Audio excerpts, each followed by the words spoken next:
por su salud. Esperamos en el nombre del Señor que se restablezca pronto. Le encontraron un coágulo, creo que en la pierna, así que oremos por él, oremos por la familia y pidámosle al Señor que se manifieste en su vida, ¿no es cierto? Muy bien, vamos a darle oportunidad a los niños que pasen atrás. Vamos a abrir nuestras Biblias en Zacarías 1. Zacarías 1.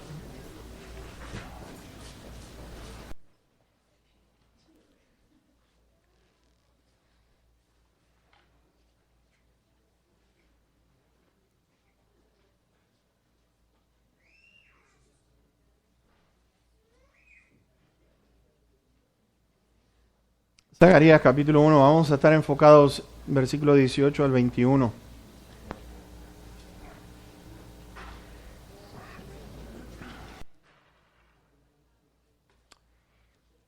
Seguimos en este libro, hemos estado compartiendo desde hace un par de semanas con respecto a las visiones que tuvo este profeta.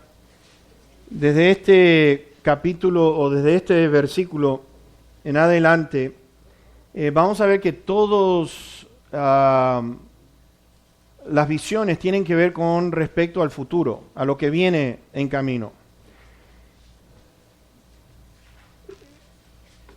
Acuérdense que la nación de Israel viene de un destierro.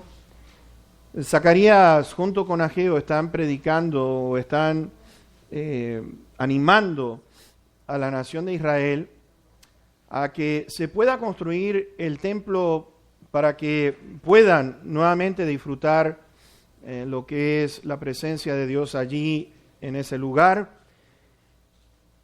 Pero vemos naciones, y esto es lo que Dios quiere traer desde estas visiones en adelante, desde la primera visión en adelante, es lo siguiente.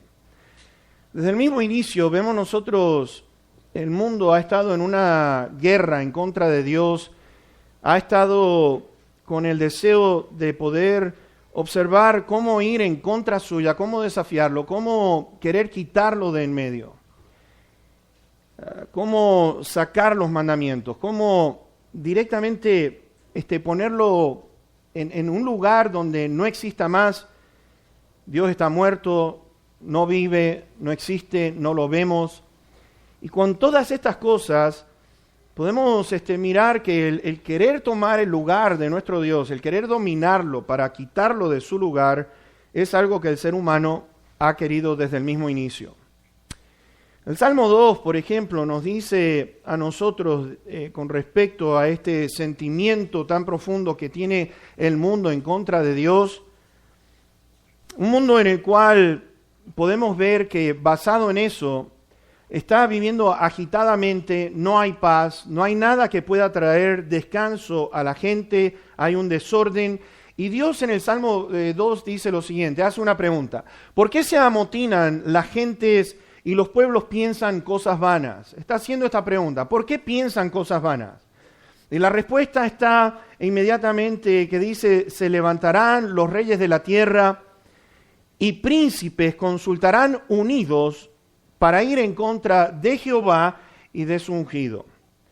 Es decir, los reyes de la tierra, los príncipes de la tierra, los gobernantes de la tierra, están nada más que maquinando cómo poder quitar a Dios de en medio.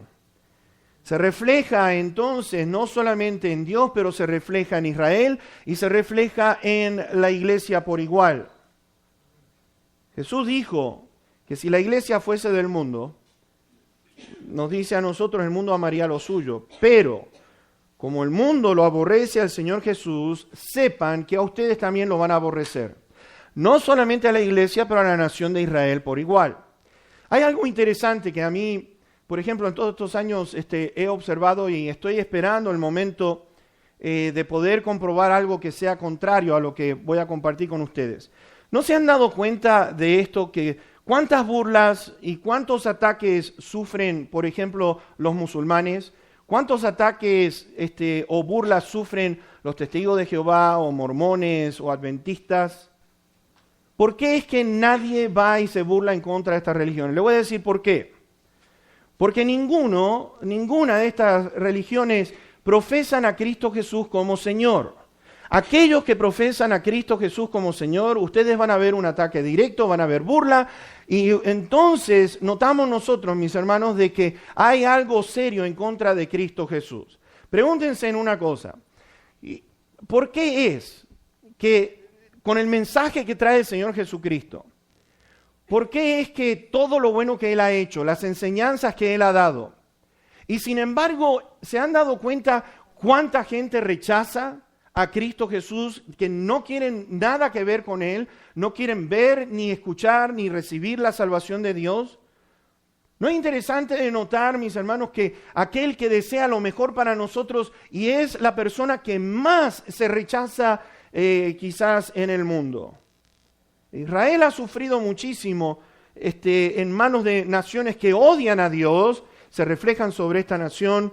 Y sin embargo, aquí aparece Dios dando estas profecías para que puedan entender una cosa, que van a continuar sufriendo hasta la venida de Cristo Jesús.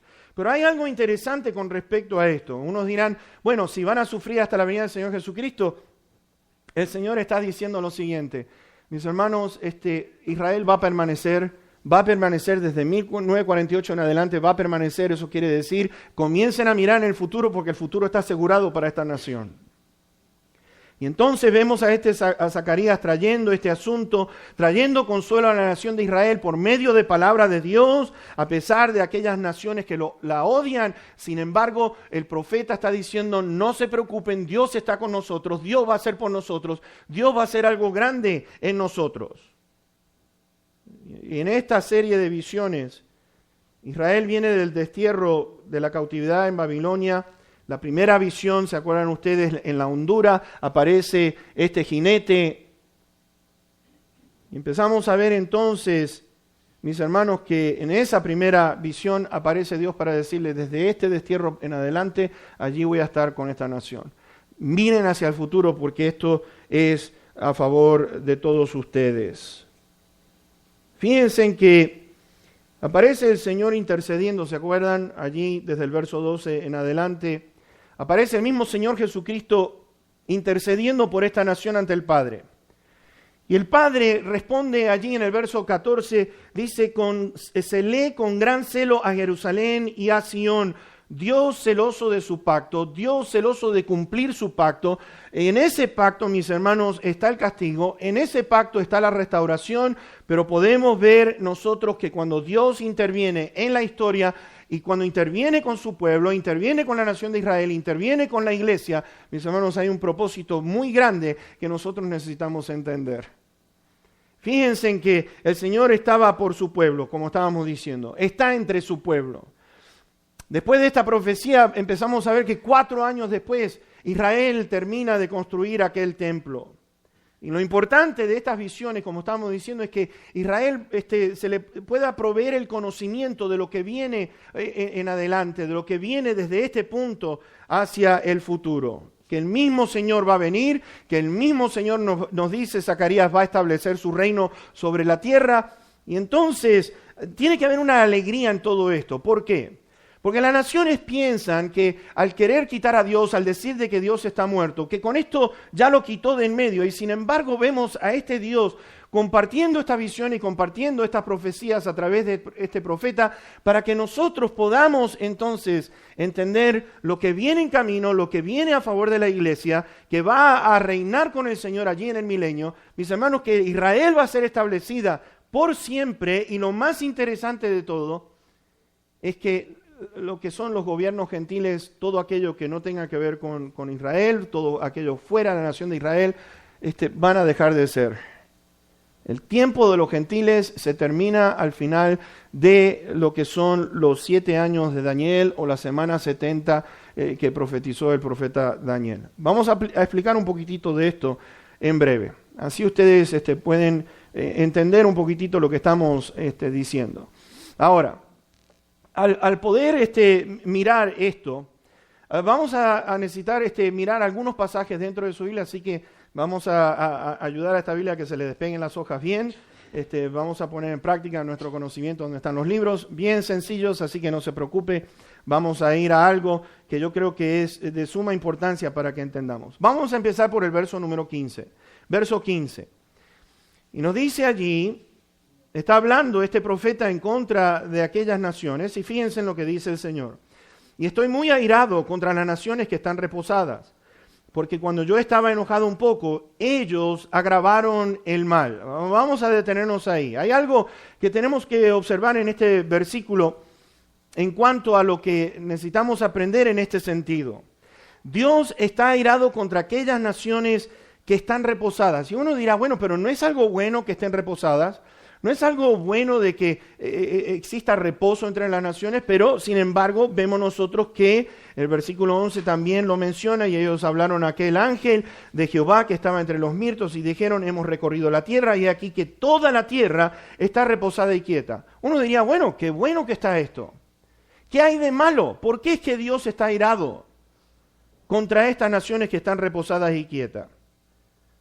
Es que ellos, nos dice el versículo 15, agravaron el mal. ¿Qué es lo que agravaron? Bueno, es decir, estas naciones lo único que están pensando es en ocuparse en cosas que no tienen nada que ver con Dios. Estas naciones están quitando todo interés, están tratando de borrar todo aquello que pueda tener a Dios o que se haga mención de Dios. Mis hermanos, piensan que pueden tener reposo al quitar Dios de en medio, y eso no va a suceder. Ellos están agravando el mal cuando empiezan a quitar los mandamientos de Dios. Desde 1960 para aquí, ¿qué hemos visto? Pues vamos a sacar lo que es las oraciones en las escuelas. Vamos a quitar a Dios de las escuelas. Vamos a quitar a Dios de lo que es aquí en el aspecto legal de esta nación. Quitemos a Dios, quitemos los 10 mandamientos. Y entonces empezamos a ver todo lo que están creando, mis hermanos, a medida que van tratando de quitar a Dios de las naciones. Piensan que pueden sonreírse ante todo esto, de que pueden ocuparse en sus propios intereses al quitar a Dios de en medio y establecer entonces las leyes que ellos quieren. Acá parece Dios está diciendo, ¿saben qué? Lo único que están haciendo es agravar la situación y Dios no lo va a permitir. Fíjense, esta segunda visión tiene que ver con los juicios que vienen. En esta segunda visión que vemos acá del versículo 18 al 21, tiene que ver con todos los juicios que van a venir desde las naciones, desde Babilonia, seguramente hasta el imperio que vamos a ver en los últimos tiempos, en lo cual yo considero que estamos viendo nosotros en nuestros días, que es el nuevo orden mundial. Ahora, fíjense que en el verso 18 nos dice allí, después alcé mis ojos y miré y he aquí 4 cuernos. Y dije al ángel que hablaba conmigo, ¿qué son estos? Y me respondió, estos son los cuernos que dispersaron a Judá, a Israel y a Jerusalén. Fíjense ustedes, está mostrando 4 cuernos. Zacarías está preguntando, ¿quiénes son estos? ¿Quiénes son estas personas? ¿Quiénes son estos cuernos? Ahora, para poder entender esto, vamos a ver que está hablando, cuando hablamos de cuernos, estamos hablando de poder, estamos hablando de autoridad. Y fíjense en que estos 4 cuernos están mencionados en otros pasajes de la Biblia que yo necesito que ustedes vayan ahí para que podamos entender esta visión con claridad. Así que vamos a ir a Lucas capítulo 21 y versículo número 24. Lucas 21 y versículo 24. El Señor está hablando de las señales antes del fin, ¿no es cierto? ¿Se acuerdan? Está hablando de la gran tribulación, y la gran tribulación tiene que ver con la mitad de la semana de Daniel, la última semana, que son 7 años. Es decir, en esos 7 años, en la mitad de la semana, el anticristo, la bestia, más bien es la bestia, porque anticristos son muchos, dice, han aparecido muchos de acuerdo a Juan, pero la bestia, mencionada en Daniel 7 en adelante y en el libro del Apocalipsis por igual, vemos nosotros de que hay un periodo extremadamente duro, difícil, que va a venir sobre la nación de Israel. ¿Por qué? Y vemos nosotros allí que esta bestia se sienta en el trono, en el templo que se va a construir en breve, allí en Israel, que en estos momentos no está, y entonces el Señor está dando una información aquí en este versículo que yo creo que necesitamos entender con respecto a estos 4 cuernos. Fíjense, y dice, y caerán a filo de espada, y serán llevados cautivos a todas las naciones, Y Jerusalén, acá presten atención a esta parte, y